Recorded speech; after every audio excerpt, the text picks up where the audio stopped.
Yo, yo, yo, yo, yo, yo. We trying this again, WrestleMania 42 tier list.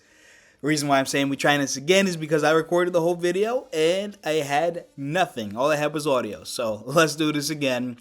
We are starting off with the first match of the entire weekend. We got Speed and the Vision versus LA Knight and the Usos.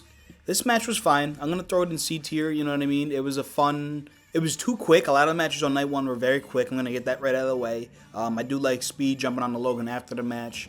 Everything involved, it was fine. It was cool. Nice match. Let's throw the main events towards the end. Make it a little more interesting. All right. We got Brock versus Oba. Just Aura alone just carries this match to A tier, you know what I mean? And then you also have Brock Lesnar potentially retiring at the end. We don't know. We all thought it was going to be Gunther retiring him at SummerSlam, being that SummerSlam's in Brock's hometown. And Cena kind of gave it away in one of his interviews with CVV. And Gunther is owed a favor by Paul Heyman, so we figured that's what it would be. But we don't know. We'll see. But apart from that, it's a typical Brock Lesnar match, you know what I mean? No more than like 6 minutes, I want to say, but it was fantastic. It was all it needed to be. The only thing more I probably would ask for, I don't know, something like a little barricade spot or maybe a superplex. You know what I mean? Brock spearing Oba through the barricade, or Oba superplexing Brock off, but it didn't need that at the end of the day. That would have put a nice little cherry on top, a little bow on it. But other than that, it was all it needed to be. This is Oba's defining moment. Hopefully, this will launch him off into being a huge superstar that I think he will be.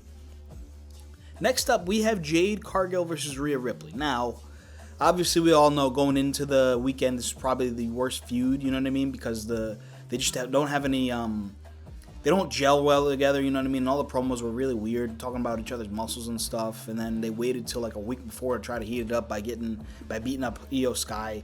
It didn't really work. However, the match itself did work, you know what I mean? They had better chemistry. That's what I was looking for before. They had better in-ring chemistry than they do on the mic, because it just wasn't working for me, brother. But I mean, in the ring, it was solid stuff. It was a shocker because, like I said, I was going into this like, I'm not too worried about it. But then once Bianca Belair announced her pregnancy, I was like, okay, maybe Rhea will win, because Jade just hasn't been a good champion. Granted, she doesn't have a division really to fight against, and Rhea probably will run into the same issue. But I mean, at least it's Rhea Ripley at the end of the day. It's a proven commodity. We all know she can go in the ring. We all know she's a good champion. So I mean, we'll see. It's kind of like a Cody Rhodes thing. Like, everybody hates his title reigns, but they don't really give him much to go with. And when they do, it's too damn late, because he's about to lose a damn belt, or people start getting tired of him being the champion. Regardless, I'm going off on an endless tangent here. This one's hard. I feel like out of the women's title matches, it was probably the most shocking in a good way. For now, I'm going to put this below Oba and Brock and B tier. Next up, we got Stephanie Vaquer versus Liv Morgan. This suffered from the night one lack of time, because if this match had another 5 minutes, I'd probably throw it in A tier, but I mean, it just wasn't long enough. Pause.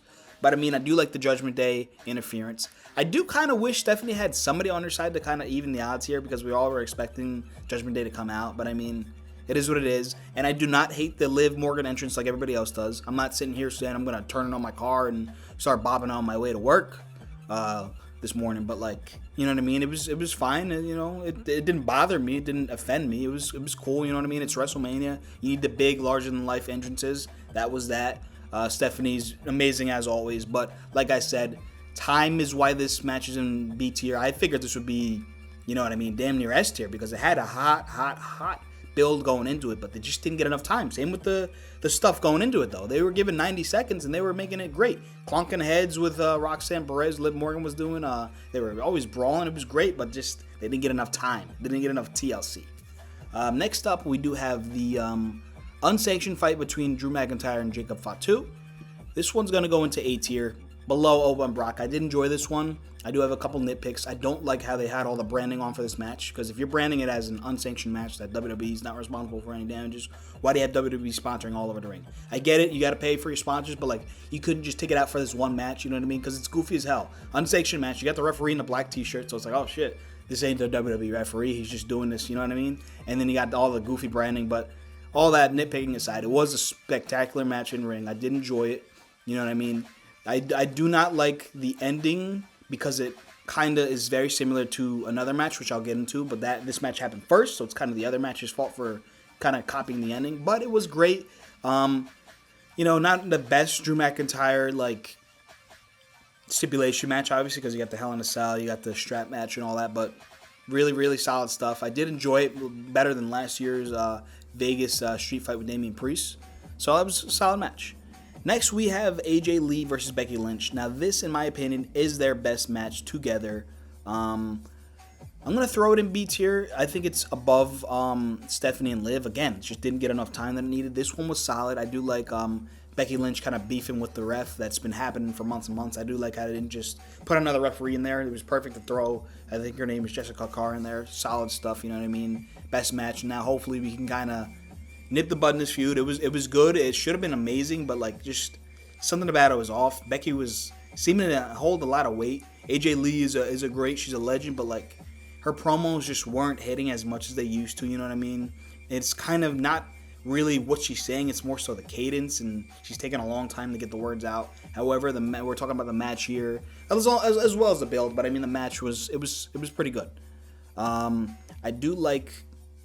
I feel like Rhea and Jade had some good chemistry that kind of puts it above this, but these three women's championship matches were not bad. They were good. They just weren't, you know what I mean, to the next level. Speaking of the next level, we have Gunther and Seth Rollins. Now, as I said, I made this video beforehand. I had them in S tier, but for now, I'm going to throw them in A tier. This was probably my favorite match of the weekend. It was either this or the ladder match. Favorite doesn't mean best. It's just favorite for me, the J Factor, your boy. But I mean, it was spectacular. A lot of people don't like this match because of the Braun Breaker ending. But let me tell you something, brother. You got Seth Rollins out for like 7 months. You have Gunther being the career killer, just destroying Goldberg, Cena, AJ Styles. Gunther cannot afford a loss. Seth kind of really can't either. Obviously, if you have to pick one, put a gun to my head, Seth Rollins could afford the loss more than Gunther, but he didn't need to take one here. And that's why we had Braun Breaker involved, because you know what that does? That gets him off clean, while Gunther's still looking kind of strong, making him pass out. And then you let them do their own thing, maybe a big blow-off match at SummerSlam between Braun and Seth. And then potentially, I know it looked like Brock Lesnar retired at the end of his match, but you could have Paul Heyman give Gunther his favor and go at Brock Lesnar at SummerSlam. You know what I mean? It kind of just branches off two different storylines. And I kind of like that because WrestleMania, I get sometimes you can have a little rematch here or there at Backlash, but like for the most part, it's supposed to be the end of the feud.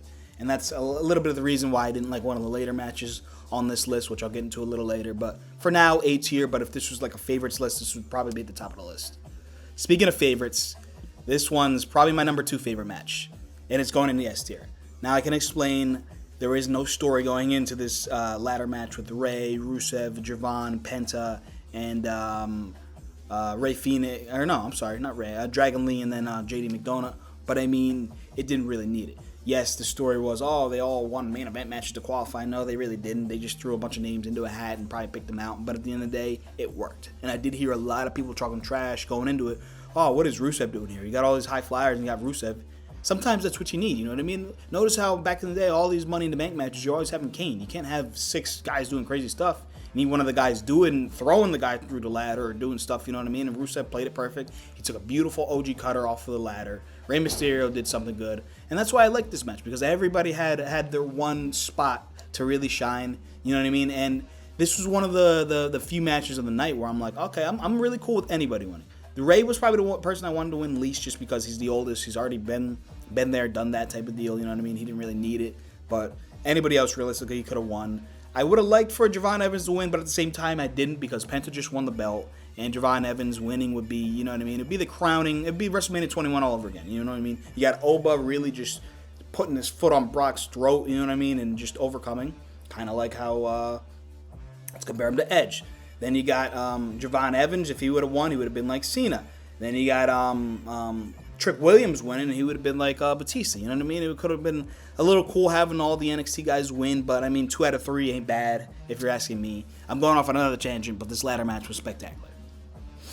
Next, we have, it looks like the Fatal 4-Way Women's Tag Team match. Now, I like women's matches. I don't want you guys thinking I don't like it, but like this one's another example of day one not giving the matches enough TLC. And this one could be an A tier. The only reason why I'm holding it down a little bit is because the rules were a little confusing. Because if you notice, most Fatal 4-Way matches are no DQ, but it was all taboo and bad for Nikki Bella to hit Charlotte with a crutch. That kind of confused me a little bit.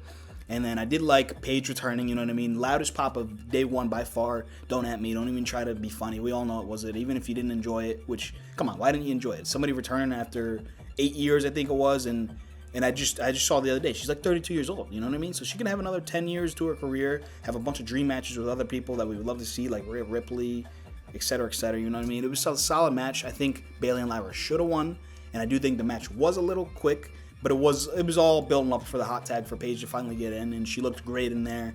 And it was a solid match, you know what I mean? Probably, I think I have these women matches in sequential order. Solid, you know what I mean? I mean these are very interchangeable, these two tag team matches, but this one's up a little bit more because of the Paige return, and this one's down because it was very, very quick. But I did like speed jumping on Logan Paul. Anyways, my most disappointing match going into the weekend. The only thing holding this out of F tier is Trick Willie winning. You know what I mean? Going into it, we got Mello done dirty. We got Ilya Dragunov done dirty. We could have just had this match with no title on the line, and you could have done a double turn if you wanted to. Have Trick, but eventually have Trick win, and you could have Mello and Dragunov do their thing for the belt. But just Sami Zayn is just other than Pat McAfee, I hate him the most right now. He's just very, very stale, very corny. He's getting old. He needs to turn heel. Not he's getting old, but his character's getting old, and just I didn't really enjoy it, and it was suffered with everybody, with everything else did throughout the weekend. It was short. Like I feel like I went up to like heat up my food, and then like, oh shit, Trick hit him with the trick shot, and it was over. You know what I mean? I did like Sammy kind of embracing the heel and hitting Yachty a little bit, but like it was very disappointing. You know what I mean? I didn't have the best expectations going into it, but you know what I mean? This whole Mania didn't, and some of this Mania blew me away. You know what I mean? And this match just didn't do that. I may be a little harsh on it, but that's just my opinion. We got the Demon Finn Balor versus Dominic Mysterio.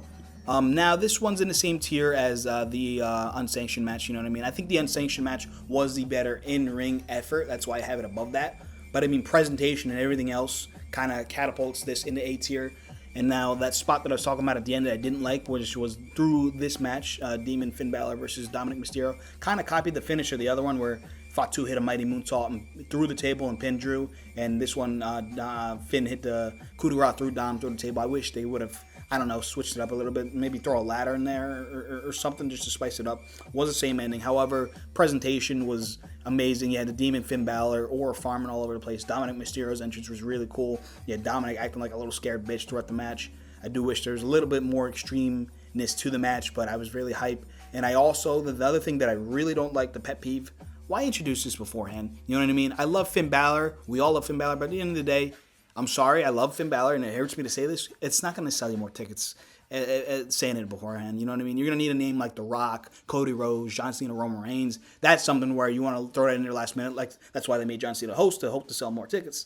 Demon Finn Balor is not going to sell more tickets. I love him, but I mean, there's no reason to do this because I feel like they were a little bit like quiet for Finn Balor. You know what I mean? This Vegas crowd overall wasn't amazing, but like I feel like if it wasn't expected going into it, we would all been like, oh shit, you know what I mean? But it is what it is. Now, the most polarizing match of the weekend. Cody Rhodes versus Randy Orton. This is like a knife in the heart. I'm putting it in C. This should easily be number one, if not at the least number two. But I mean, hear me out. The in-ring stuff I enjoyed. I enjoyed the color. I enjoyed the Cody cutter reversed into an RKO. I enjoyed that stuff. But then you got Pat McAfee. Then you got Jelly Bean, whatever his name is. Like what are we doing? Like, I get it. They were already involved in the story going into it. That doesn't make it okay. That means it's horrible. But I mean, what are we gonna do? But at the same time, I feel like they kind of did it backwards. I think the choreography for the match should have been Jelly Roll not coming out. Should have been Pat coming out with Orton. I don't know why Pat, by the way, had a separate entrance from Orton. Like he's this god. Like it's Pat McAfee. Relax. Should have had them come out together. Had Cody come out. Have, you know, the barn burner of the match that they did, which was the latter half of the match, you know what I mean? Crazy, let's say a crazy 15 to 17 minute match. Then Pat, you know what I mean, starts to go on the apron, goes crazy, and then Jelly Roll gets Pat out of the match, you know what I mean? Evens the equation up, ref takes a bump. From there, you know what I mean? Obviously Rock wasn't involved or nobody else was involved, but I mean from there, you have Rock come in, help Randy get the win, or from there, during the match, you have him do the punk kick. Why do you have him do the punk kick after the match? You know what I mean? Have him do the punk kick to win it, because you know what I mean? He hasn't done the punk kick in like 7 years, so this would have been, and we've all been waiting for him to punt it. He was going to punt Kevin Owens, he didn't do it. He was going to punt Randy Orton, didn't do it. He was going to punt this guy, didn't do it. You know what I mean? He finally does it, and he just does it after the match. It doesn't make any sense, you know what I mean? This match was more confusing than anything for me, and that's why it's in the C tier. It should be an S tier. Damn, it should be an F tier right now with how it was, but you know what I mean? The match itself holds it out of the F tier. Last but certainly not least, the best overall match. You know what I mean? The in-ring stuff with the ladder match was obviously more impressive, but the best overall match was Punk versus Roman Reigns. One of Roman Reigns' best matches in a long time. And we all expect, it's kind of Mania 40's fault, you know what I mean? Because Mania 40 was spectacular, but since then we all kind of expect, you know what I mean? A Bloodline Rules, where somebody's going to come out at the end and a bunch of stuff. I like how this was just clean, crisp, to the point. A lot of people online, I hear the IWC complaining, oh, what was all that? What was that? That was it? No, bro. It was a perfect match. You don't need somebody to get involved at the end of every big feud, you know what I mean? This was a great match, you know what I mean? The year old really hit when Punk was, you know what I mean, selling him being tired towards the end. Roman got it done. And the thing that I do like, which technically doesn't count for the match, but I do like that Roman Reigns at the press conference did say he's going to be here for the summer. And that was the one thing I was dreading, because I kind of was like, all right, I want Punk to win for the main reason that Roman Reigns isn't going to be a full-time champion. But at the post-conference show, Roman Reigns said, I'll be here throughout the summer, because Obafemi called him out. So, I mean, if Roman Reigns he doesn't have to be there every week like Punk was. I mean, that's what a champion should be, especially that champion, because that's really the fighting out of the 2 world titles, you know what I mean? The lineage was in 2023, you know what I mean? So it's a little bit newer. But if Roman Reigns is a full-time champion, I will like this. But again, I'm going off on a tangent, but this is my tier list for WrestleMania 42. You guys let me know how I did. I probably could have changed a couple things here or there, but I'm going to leave it. Let me know what you guys thought of WrestleMania 42 in the comments. Hopefully you enjoyed the video. Peace out.